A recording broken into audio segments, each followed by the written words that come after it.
Muy bien, amigos, volvemos al aire, último bloque del programa. Estamos acompañados por la contadora Blanca Juárez, presidenta del Consejo Profesional de Ciencias Económicas, y está con nosotros el licenciado Carlos Benito Aramayo. Gracias por venir. Gracias. Buenas tardes y muchas gracias, Alberto, por la invitación. Yo, no para que me saquen todas las dudas de esto, porque eso es imposible, pero para que me ayuden a pensar, bueno, la idea un poco es ver cómo sigue esto, ¿no? ¿Cómo puede continuar? Llevamos escasas 24 horas y creo que todavía hay mucha tela para cortar. Vamos a empezar por las mujeres, Carlos, si te parece. Sí, las damas primero. Muchas gracias. Bueno, la verdad que sí, ciertamente el lunes arrancamos con un escenario económico muy complicado a nivel nacional, ¿no? Siempre la característica del Consejo y los informes de coyuntura que recordábamos que llevamos más de 32 años y que inclusive siendo vos presidente del Consejo arrancamos con este análisis de la realidad económica y que tratamos de aportar todos los meses qué es lo que nos está pasando. Bueno, la verdad que el resultado eleccionario descolocó a todos y obviamente una de las cosas que descolocó fue la economía argentina con una bolsa en alza, que un poco lo que vos estabas planteando recién con un dólar a 61 pesos, que hoy día también siguen esos valores, baja 57, pero prácticamente sin control, con un riesgo país también muy elevado, mirándonos también los países vecinos a nosotros sin poder entender mucho de lo que nos estaba pasando, ¿no? Y esto me llevó a recordar que nosotros en el mes de abril en el Consejo llevamos adelante las cuartas jornadas nacionales de economía. Trajimos economistas de los distintos tipos de pensamientos para analizar qué es lo que nos estaba pasando, inclusive en un año eleccionario donde es importante que todas estas cuestiones de la economía tienen una vinculación muy directa con las decisiones y las acciones que se van tomando o que definen o marcan el tema de política de Estado, ¿no? Y lo que nos llamaba la atención, porque al momento de, digamos, elevar las conclusiones que se tienen que sacar de este tipo de eventos, todos concluían que Argentina, además de tener problemas económicos, tenía fundamentalmente un problema de índole político y que esa cuestión política impactaba directamente en la situación nuestra. Bueno, ¿esto qué nos lleva? Que un dólar que se disparó de esta manera, que impacta directamente en la parte de formación de precios y esto en la inflación, impacta en el consumo, en los salarios. Y bueno, y es lo que obviamente nos tiene en este escenario tan complicado, mirando qué es lo que va a pasar hasta octubre y mucho más hasta diciembre. Carlitos. Mira, Alberto, la primera parte es lo tuyo, de diagnóstico de la situación previa a las elecciones desde el punto de vista económico y social. Me exime de abundar sobre ese aspecto. Lo único, hacer referencia a indicadores de economía macroeconómica para decir de que en 4 años el país retrocedió mucho. El Producto Bruto es casi un 4% menor que hace 4 años atrás. Y el Producto Bruto per cápita, que es lo que mide cómo es la cantidad de riqueza para repartir, es del 7.7 menor que hace 4 años. Claro, es peor por el crecimiento demográfico. Estamos con más población y con menos riqueza. Por lo tanto, este es el marco más general de la gravedad de la situación que tenemos como país. Y después están los indicadores que en parte lo decía, pero quiero decirte que este tema es muy delicado. La pérdida de capacidad adquisitiva de la población es una pérdida tan brusca, tan fuerte, que ha hecho de que en el plano de la actividad privada el salario real cayó prácticamente un 25% en 4 años y en el sector público cayó un 27%. Ni que hablar, y esto es lo penoso, de los jubilados que tienen un 20% menos de capacidad adquisitiva en sus jubilaciones y pensiones, con restricciones en el uso de medicamentos y con restricciones en el uso de la salud pública.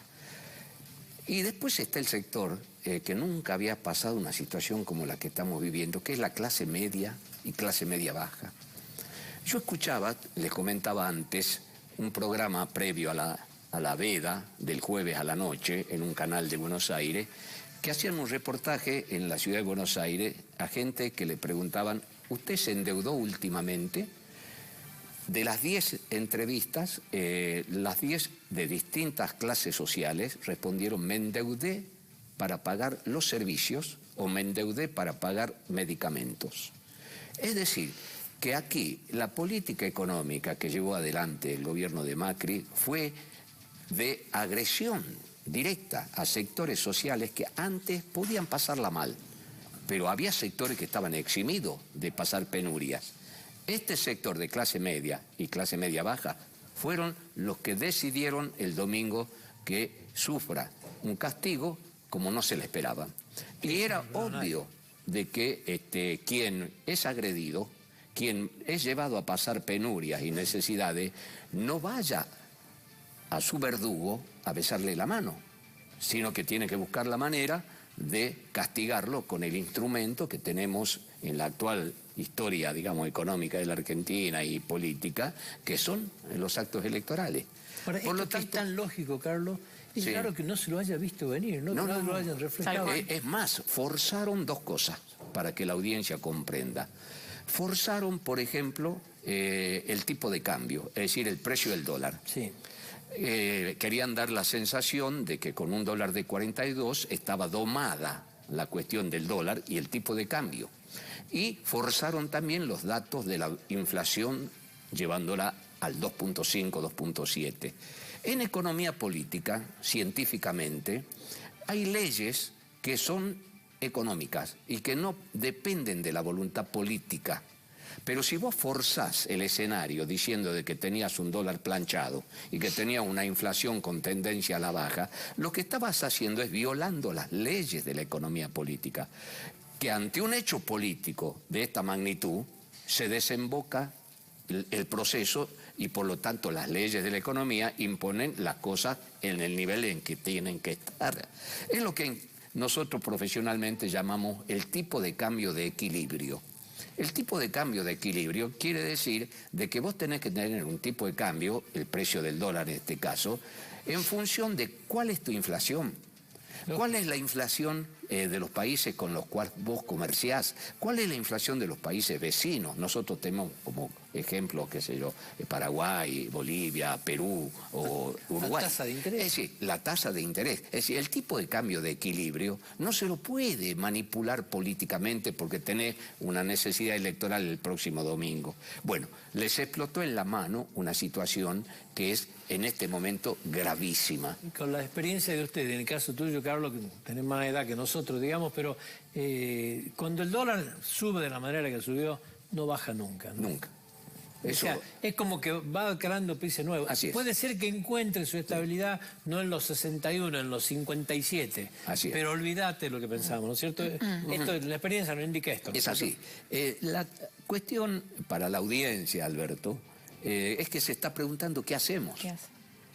¿Dónde está la salida para que el país vuelva a recuperar una posibilidad de crecimiento, de contención del proceso inflacionario real, de que no haya especulación eterna y permanente, ¿no?, en la coyuntura del tipo de cambio, o sea, del precio del dólar? Esas son las preguntas que se hace la gente. Y se pregunta, ¿yo ahora puedo recuperar capacidad adquisitiva? ¿Qué es lo que va a hacer el gobierno que viene? ¿Tiene margen como para que recupere yo ese 20 o 25% que perdí en 4 años? ¿Lo voy a recuperar en cuánto tiempo? ¿Qué es lo que van a hacer los futuros gobernantes? Y aquí viene la discusión programática. Es decir, hay medidas de política económica que se podrían tomar con mucha posibilidad de que sean aceptadas tanto a nivel legislativo como por la voluntad popular, que son políticas que se han experimentado ya en la historia económica argentina, en distintos momentos históricos desde ya. Pero, por ejemplo, ¿cómo hacer para evitar que el dólar sea una moneda de referencia diaria para cualquier ciudadano que tiene posibilidades de comprar dólares? ¿Cómo puede ser de que nosotros tengamos un país donde toda transacción comercial, inversión, etcétera, etcétera, se mide en dólares? No, no puede ser. Somos un país soberano, tiene una moneda. ¿Por qué los brasileños Bueno, no es así? no tiene. Hay 2 países en América del Sur, de México para abajo, que tienen dolarizada su economía. Una es Panamá. Y otro Ecuador. Y el otro Ecuador. Pero el resto de los países tienen moneda. Soberano. Bolivia es un país cuya moneda se apreció. Sí. Se apreció ustedes habrán ido en los últimos 10 años a Villazón o habrán ido a Bermejo y estaba en 7.20 el tipo de cambio. Hoy Ahora Bolivia. está en 6.70. Hoy Bolivia no acepta el nuestro. No acepta el peso No recibe argentino. el peso argentino. Entonces, esto es el tema que, primera medida, prohibición total de transacciones y referencias de todo lo que es la vida económica argentina relacionada al dólar. Eso es una medida política que hay que hacer. La otra medida es que hay que terminar con esto de la especulación financiera, que es único caso en el mundo donde el rendimiento mensual de la LELIQ da casi el 6% mensual. En Estados Unidos de Norteamérica, la tasa anual de los bonos del Tesoro de este país, Estados Unidos, es del 1.25 anual. Y están pagando el 6% mensual a los bancos, que son los tenedores de las LELIQ, porque ningún ciudadano común, ni vos, ni Blanca, ni yo, puede acceder a las LELIQ. Ahora, Carlos, el mercado de capitales... Sí. Se lo puede desregular de la manera que se ha hecho. No es conveniente controlarlo porque estás expuesto a todas las especulaciones de lo que entra y salen. ¿No ha sido un error eso de política? Más bien, porque no hay política monetaria y no hay política fiscal que sea seria desde el punto de vista de cómo se manejan las variables de la política monetaria. Por ejemplo, el tema del control de todos los depósitos, de todo lo que es el circulante, no solamente a la vista, que sería lo que es la base monetaria, y las cuentas corrientes y las cajas de ahorro. Hay una medida de política monetaria que es posible concretar, que es la nacionalización de los depósitos.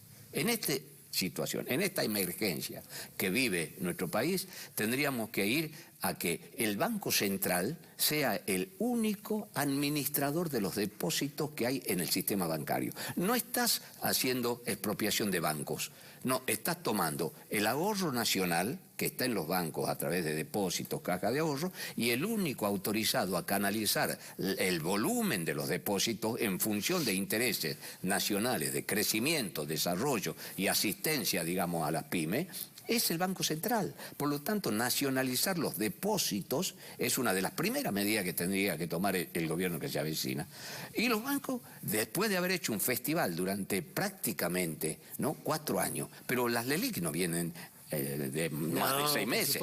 Las LEVAC que estaban en la época del kirchnerismo. Y la LEVAC que es producto del cepo cambiario. Exactamente, y se han fugado de la Argentina, producto de esta bicicleta financiera, como le llaman, 72.000 millones de dólares en los últimos 4 años de este gobierno. El otro día, Carlos, se me ocurrió hacer un número, decir, a ver, ¿cuánto hemos pagado de intereses de la LELIQ de enero a julio? Sí. Entonces saqué la cifra exacta y me puse a googlear y a buscar los presupuestos de Jujuy, Salta, Tucumán, Santiago del Estero y Catamarca. ¿Cuánto te dio? En 7 meses hemos pagado 9.000 millones de dólares más que el presupuesto de las 5 provincias.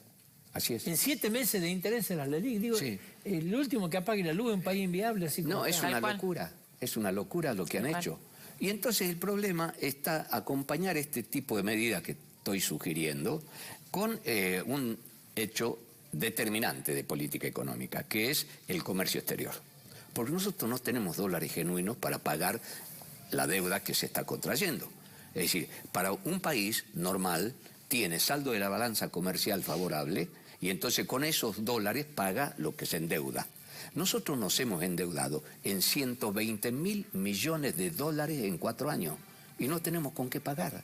Por lo tanto, se va a una etapa que el próximo gobierno tendrá que ver cómo lo hace, de poner las cosas en su lugar y decir yo voy a primero suspender hasta que investigue y cómo hago para pagar con el saldo de la balanza comercial favorable.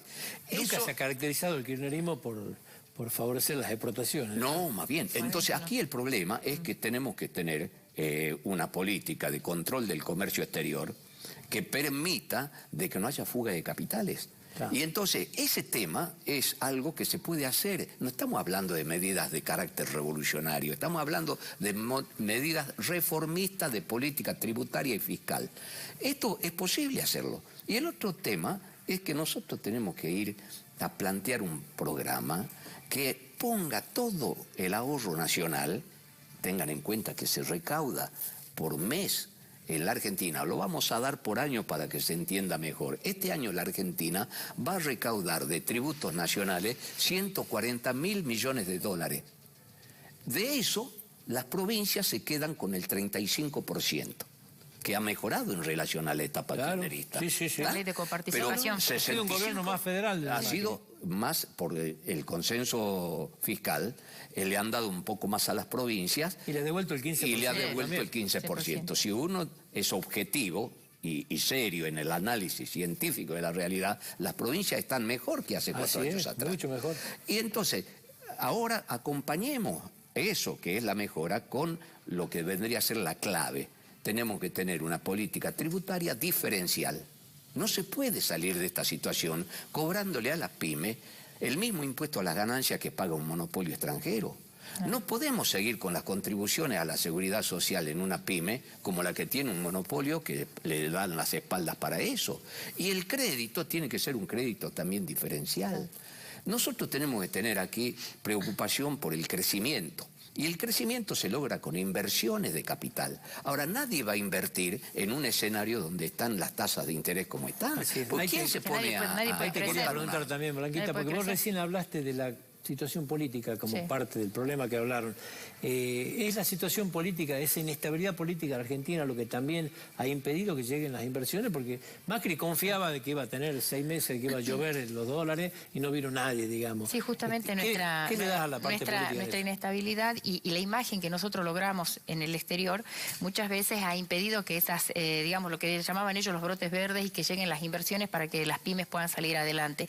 Hablando recién del tema tributario y de la fuerte presión tributaria que sufrieron las pymes en estos últimos tiempos, fue una de las cosas que también se les anticipaba y se les vaticinaban, y de todas las cámaras empresarias, Alberto, se decía que la presión que estaban sufriendo las pymes eran casi insostenible. O sea, el costo laboral por un lado, obviamente con escalas salariales que se tenían que ir moviendo porque ya fruto de la inflación los salarios no alcanzaban, y eso repercutía directamente en el salario de bolsillo. Entonces, también quien viene a invertir, ¿qué hace? Busca escenarios seguros. Está viendo que las pymes que nosotros tenemos en el país no logran consolidarse, no logran estabilizarse, no logran salir adelante, mucho menos van a venir a invertir en un lugar donde el escenario no les sea verdaderamente seguro y cierto. Nosotros, desde la profesión inclusive, venimos planteando desde la misma federación que el sistema tributario es totalmente regresivo y que se tiene que ir hacia un esquema donde se tenga en cuenta fundamentalmente la capacidad contributiva que tiene cada una de las empresas o cada uno de los sectores inclusive, y que no es lo mismo aplicar un tributo en la zona de la Pampa Húmeda donde tenemos pymes que tienen otro volumen y otro tipo de movimiento y actividad que la que podemos tener nosotros en nuestra zona. O sea, tener en cuenta fundamentalmente lo que es el desarrollo y la potenciación de las economías regionales. En este sentido, esto es como que se ha desoído de alguna manera. La presión tributaria a través de AFIP ha avanzado cada vez más a pasos agigantados, impactando no solamente en las pymes, sino también hasta en el mismo ejercicio profesional nuestro. O sea que hay muchísimas cuestiones que han sido de política de Estado que se deberían haber tenido en cuenta y que deberíamos haber generado escenarios no solamente para que vengan las inversiones de afuera que eran necesarias para poder crear empleo, que el Estado no siga siendo el único que solucionaba el tema de empleabilidad, porque también el mismo Estado ya llega un momento que no puede seguir cubriendo los salarios, sino también para generar el escenario fundamentalmente a las pymes nuestras. Lo otro día en una reunión en donde participa el Consejo, donde está el foro empresario con las distintas cámaras, se analizaba un fenómeno que inclusive a nosotros nos preocupaba mucho más, porque no era que solamente había pymes que estaban en una situación delicada en cuanto a su continuidad, sino que había pymes que se cerraban y que no significaba que tampoco había una suerte de desempleo directo hacia la gente que trabajaba en esa pyme, sino que se iban a la informalidad. Cuando nosotros estamos hablando de que justamente para que no haya una presión tributaria tan grande, lo que tenemos que hacer es aumentar gradualmente la incorporación de la economía informal a la economía formal. Pero claro, en un escenario tan complejo no logramos sostener lo que está dentro de la formalidad y, como decíamos nosotros muchas veces, es fácil cazar dentro del zoológico, donde vos tenés la gente inscripta, pero es a la que estás presionando para poder sostener el gasto público. Entonces, si nosotros bajáramos los impuestos, creo que lograríamos de alguna manera un IVA en vez del 21 al 18 o al 15%, como hay en otros países de la zona. Eso, digamos, se trasladaría directamente al consumo, generaría un círculo mucho más virtuoso al que estamos teniendo en este momento. Y ni hablar de los otros tributos como ganancia o, bueno, los impuestos cedulares fue de alguna manera una reivindicación que se buscaba hacía años en cuanto a la inversión de la renta financiera, pero no fue tampoco el impacto porque se siguió presionando sobre los impuestos que van directamente sobre el consumo.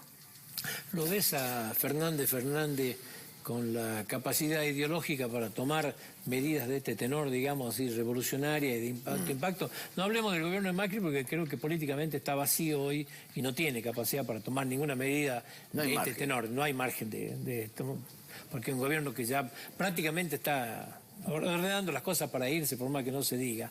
Pero ¿vos ves que ideológicamente quienes vienen, digamos, pueden generar esto? No tengo certeza, Alberto, de lo que vayan a hacer. Es más, estoy preocupado porque en una entrevista Alberto Fernández, le preguntaron sobre el tema de los impuestos y particularmente sobre los derechos de exportación. Y dijo de que se tienen que mantener porque la necesidad de la coyuntura fiscal hace de que se mantengan. Pero tendría que haber agregado algo que es una demanda de chacareros pequeños y medianos, que estoy hablando de 40 hectáreas, 100 o 500, que piden de que aquí haya segmentación de las retenciones y que se hagan diferenciales. Y en ese sentido, para lo que dice Blanca, aquí hay que ir a una reforma tributaria que no afecte a la producción.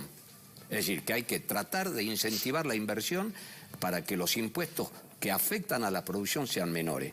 Pero hay un tema que es afectar el patrimonio y las ganancias y los patrimonios multimillonarios de supermillonarios. Yo hace 2 semanas en un periódico localicé la lista de los 50 millonarios, supermillonarios en dólares que tiene la Argentina. Y habría que ir a un esquema que se aplica en algunos países, en Estados Unidos y en Europa, para dar 2 ejemplos que son los que siempre usamos para hacer comparaciones, que son Noruega, Suecia, que son donde, países donde se pone el impuesto al patrimonio, a la riqueza y a las sucesiones y herencia en un 70 u 80%. Entonces, efectivamente, el criterio del capitalismo hoy en el mundo es gravar los patrimonios y las herencias y no hacer afectaciones con impuestos distorsivos a la producción. Nosotros tenemos que pensar en esos términos, porque si se quiere hablar del primer mundo y de los países centrales, tenés que ir a ese tipo de imposición. Es un mal ejemplo en esto, ¿no? Más bien. El inmobiliario Jujuy no representa nada. No existe. Es decir, el patrimonio. Es decir, aquí hay fortunas, en el país estamos hablando, que están por encima de los 400 millones de dólares, que son 50 personas o familias. Ahora, si no hay un tipo de política tributaria que vaya al encuentro de esto, que se hace en el mundo, no es que estamos inventando esto como para la Argentina, no es así. Estamos diciendo lo que se hace en algunos países donde el nivel de vida es elevado. Noruega, Suecia, Suiza, Dinamarca tienen políticas tributarias que afectan al patrimonio. Se ha escrito un famoso libro, el libro de Piketty, Thomas Piketty, el francés, de la Escuela de Economía de París, que ha escrito El Capital en el siglo XXI.